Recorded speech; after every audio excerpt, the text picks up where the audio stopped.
The show started in the first place, we've got to give credit where credit's due, to David Frost. He asked me if I'd like to do a comedy show.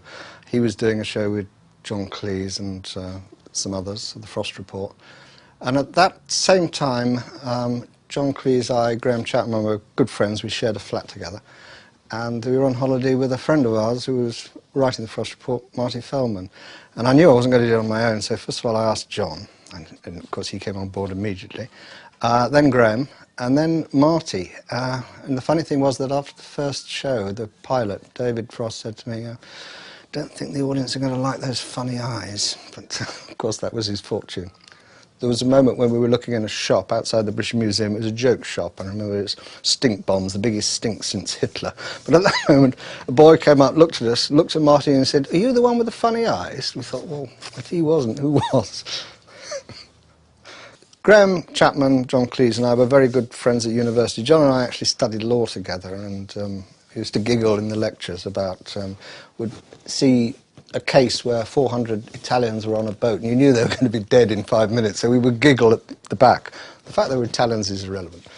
The review of 1963, Graham had actually left there, but he went to London and actually ended up on Broadway, where we did the Ed Sullivan show, and we had a great time in America. And quite a lot, when we got back, John and I and Graham were in a radio show called I'm Sorry I Read That Again. And Graham was finishing off his medical stuff, starting to write with John and with me. And so it was natural that the three of us would work together. And I love team stuff, and you can't get a better team than that lot. And of course, Amy MacDonald came in, and she is an essential part of it. John and I are rather naive, sort of 22, 23-year-olds.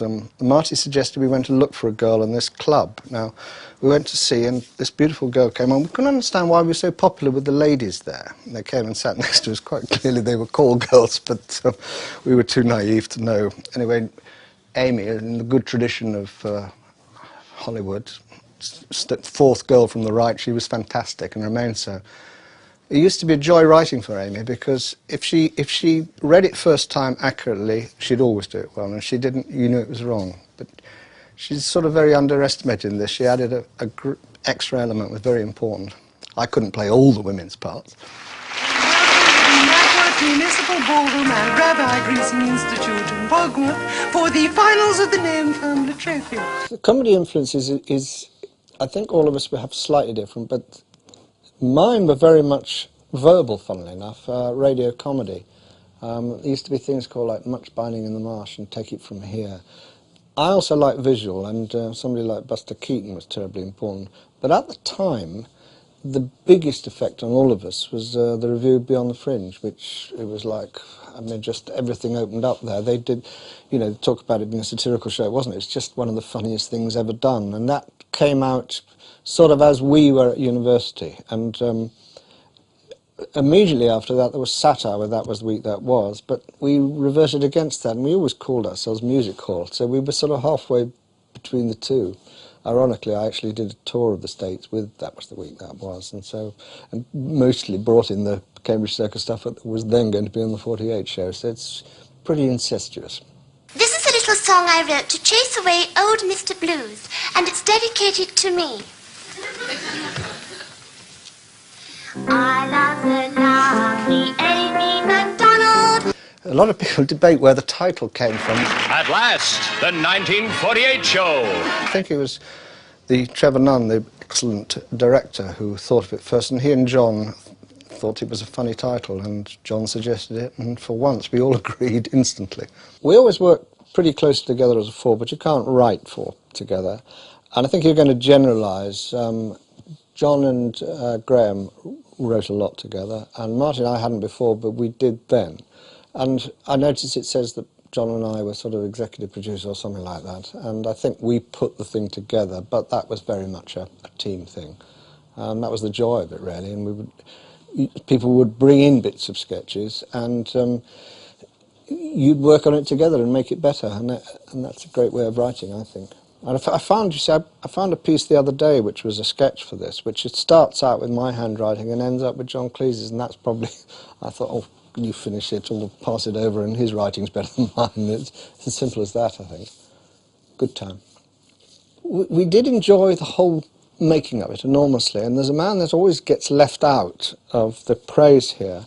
One of our best scriptwriters ever, Dennis Norden, used to come on the day before the show, and he would be our referee, because you can imagine with 4 fairly big egos and writers there, you needed somebody to come in to say, I'd cut that down, and the fact that we all trusted him says a lot for him. Now, as you know, tonight we are going to raid the Pink Rhinoceros nightclub, and it's your job to infiltrate unobtrusively amongst the clientele as ladies of the night. You've got to remember, in those days, tape was very expensive, and you couldn't just record onto it whatever you wanted. You actually, when you wanted to edit something in, you had to cut the tape and put it in. And you'll see one, which is the plainclothes detectives. I am normal, and the other 3 come on in drag. Now that's funny anyway, so I was quite likely to giggle, but what they did, they'd obviously decided amongst themselves to give, suddenly I said, what are you going to call yourself?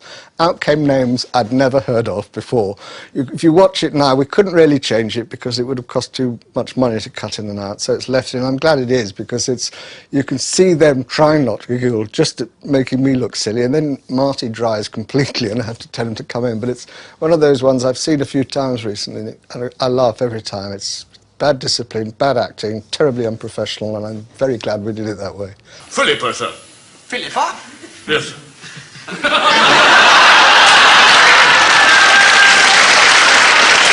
That is a nice name. That is certainly. Hawkins. Samantha, sir.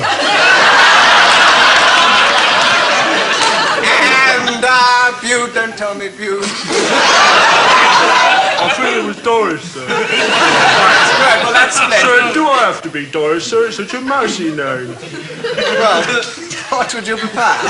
There's a sketch that we did, I think, originally on radio, I'm sorry I read that again, which is Top of the Form, where it makes me laugh because there's always that moments when it's so unfair, and there was a programme called Top of the Form, and every answer suddenly became pork, pork, and then somebody says pork because everybody has, and I think John's line is, no, you're just guessing, aren't you, which makes me chuckle each time. Again, it allowed us to dress up as schoolboys and schoolgirls and get paid for it, which was a change. It was good fun, that. The 1 or 2 that I'd rewritten, there's one which I do, which is the Chartered Accountant Dance, and that used to be called the Flubber originally, and it was doing things. It started off because when the twist was famous, you used to do it by stubbing out a cigarette and doing a towel, so we thought we'd make it more ridiculous. But by the time we got the 48 show, accountants, chartered accountants were in our headlights. We thought they were the most boring people in the world. We were slightly worried about our own accountant, but he liked it because he was a certified accountant and his wife was a chartered accountant. But I was eventually asked to actually speak, and accountants do. The student accountants thought it would be good for their image if I told them where they went wrong, and I said, well, I would give up accountancy if I were you. Go and dance. My name's Angus. Oh, You know, I like you. oh, how nice. Who you for, England or Scotland? What? If you look at the Scottish National Ballet supporters, you can see all sorts of Barry Crowes in that one. Also other, if you look closely, you'll recognise Amy Suddenly is a member of the audience. What is very unusual of that is that Marty's playing the straight man. That was very rare. He was always best as third banana. We had one sketch, I don't think it's on here unfortunately, which was, it was an antique show called Going for a Song, which went out at the time, and I would be the person introducing it, and we'd have a valuable vase or something. He'd go to John, who would be slightly pretentious Graham, and you knew Marty at the end with his eyes. When he got it, he'd just smash it. And so eventually we're passing things down, and I thought, now, a diamond, this is a diamond, all thinking, now, how's he going to deal with this? And he just swallows it, which is, he's best at fourth. But in the ballet sketch, he's the straight guy. One of my favourites was Mice Laugh Softly Charlotte. You may wonder where these silly names came from. A lot of the names in the show is Nosmo Porkpranger or whatever it is. Marty Feldman was writing one of the best comedy radio shows ever, Around the Horn at the time, with Barry Took, and I used to go to the recording. He used to work with Barry Took, I think, 2 days a week, and work with me 3, and if you listen to the Around the Horns, you'll hear those sort of very strange names coming out. But the Mice Charlotte abbreviation was originally one we did on stage, but we changed it. It was all the idea of this hitting people and then falling over while you deliver your dialogue, and then you come at the other person, and it just made me laugh watching it recently, and I thought, I'm so proud to be part of that. And you suddenly notice there's Bill Oddie as a sort of henchman, and then there's a lift man at the back who's Eric Idle. There's a girl who's just in that particular show who's very good, comes on as my girlfriend, just in a bikini, as you do, or as you have on Dreams. And it's a great show. There's also the one that on there which is the library one, which I like, which is suddenly everybody's obeying the library rules and not making a noise, even though I'm the usual robber with a striped shirt and swag and a mask. Hello, hello, hello! And the minute somebody goes gun, people go shh, and that was good fun to do. Barry Cryer came into that. It was almost like a repertory in a way. There's one sketch in there which makes me feel quite tired watching it, which is when I'm the hospital visitor. On the National Health, people in hospital, if they hadn't got a visitor, then you set this machine off and they get this appalling, and I just used to exhaust me, because I did it on stage originally. And with Bill Oddie, who was, had been in the original show with us, and so obviously nobody else was volunteering to do that part, so Bill came in and did his original part, which was terrific. If you would like me to bring you in... No, please, you go on. Mine wasn't at all interesting, really. What you notice with some of these early comedies is that if you get the Four Yorkshiremen or you get the Sidney Lotterbys, we're all sitting very close together, very unlikely at the far side of a table, not round a table, because you couldn't, in those days, cut in so well. And there's a moment in the Sidney Lotterby when I've obviously been told to turn to camera, and I've been talking about this and suddenly turned to camera like that, rather unsubtly, and then back again. I hope I've learnt. Marty and I basically wrote that. I think, again, we all got together, and he suggested, I said, what's a good name? He said, oh, Sidney Lotterby, right? I said, OK. Now, little did I know that Sidney Lotterby was actually a real person. And when I went to the BBC to do a series called Broaden Your Mind with Graham Garden, who was our producer, but Sidney Lotterby, and I thought he was a fiction of our imagination.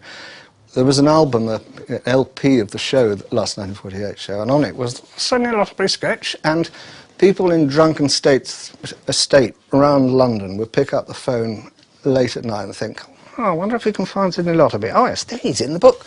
Hello, are you Sidney Lotterby? No, Sidney Lotterby was not best pleased. My name's Sidney Lotterby. Oh, there's a turn-up. My name's Sidney Lotterby. So's mine. And mine.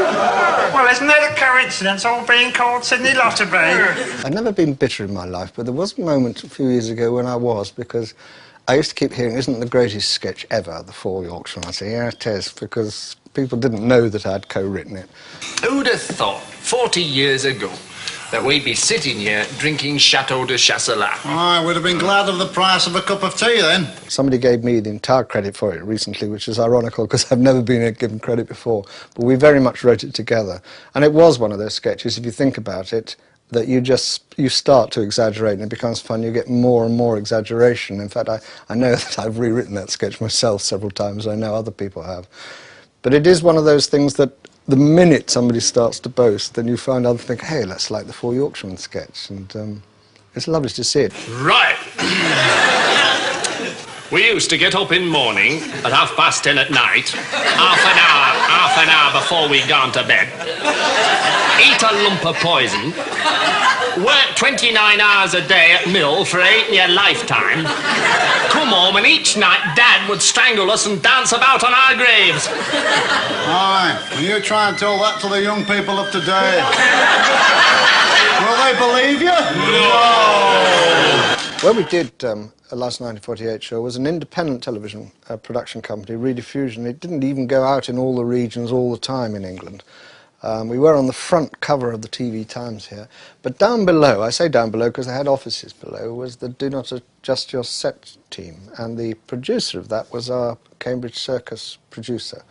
And I actually, if you'd said to me, were you ever in Do Not Adjust Your Set? I said, no, but then I saw the tapes, and yep, I was, as a frogman who seemed to be desperately wanting his moment of glory, but getting told to push off, and probably in rehearsals there was stronger language than that. I heard that Michael Palin was ill, so I thought I might pop along and fill in a few gaps in my frogman routine.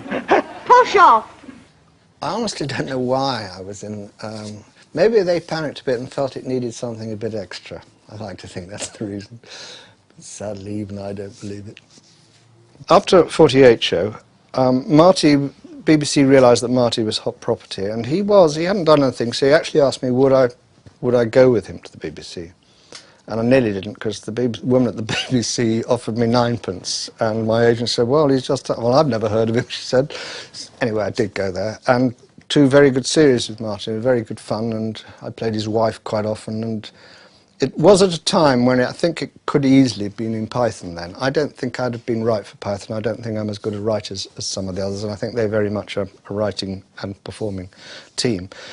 But while I was doing Marty, I was asked by the head of comedy there, Michael Mills, would I like to do a comedy, a series of my own? And I said, yeah, but again, I want a friend. And it just so happened that Graham Garden was qualifying as a doctor, and he wanted to leave, and it was Eric Idle that brought us together. He had followed me as president of the Footlights, Graham, and we sat out and wrote these series of thing called Broaden Your Mind. And the first one, I think, is one of the best shows I've been in. But the second series, Bill Oddie joined us to sing songs, and we were doing the radio show, I'm Sorry, Read That Again. So a lot of the sketches were in the 48 show, I'm Sorry, Read That Again, Broaden Your Mind. But the BBC wanted a 3rd edition of Broaden Your Mind, but they wanted it different.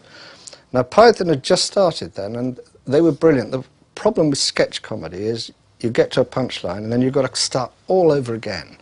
They got round it, usually by Graham Chapman coming out and saying, this is silly, this is boring, let's go somewhere else. Well, we got round it by having 3 characters who basically represented right, middle ground, left wing. And each week we had a story, but basically, if you look closely, there are 4 or 5 extended sketches intermingled. So that's how the goodies were born.